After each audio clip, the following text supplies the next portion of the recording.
ગુજરાતમાં છે જબરદસ્ત ગરમીનો ખતરો। જી હા, હું વાત કરી રહી છું ગુજરાત રાજ્યની, જેમાં ઉનાળામાં ખાસ કરીને અલર્ટ જાહેર કરાયું છે અને રેડ અલર્ટ કેટલી જગ્યાએ છે, ચાલો જાણીએ। વાત કરીએ ગુજરાતની, જેમાં ખાસ કરીને મોટાભાગનો કચ્છનો જે એરિયા છે ત્યાં અને મોટા ભાગે સૌરાષ્ટ્રમાં ગરમી જબરદસ્ત દેખાઈ રહી છે।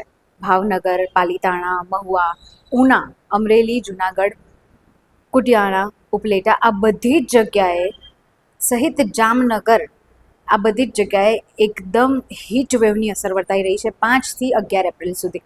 તો ખાસ કરીને ભરૂચ, સુરત, નવસારી એ સાથે મહીસાગર, ગોધરા અને છોટાઉદેપુરના લોકોને પણ ગરમીથી બચવા માટે સરકારે રેડ અલર્ટ જાહેર કર્યું છે 5 થી 11 એપ્રિલ સુધી। તમારી જાતની ખૂબ કાળજી રાખજો। ગરમી બાબતે ગરમ પવન ફૂંકાવાની પૂરેપૂરી તૈયારી છે।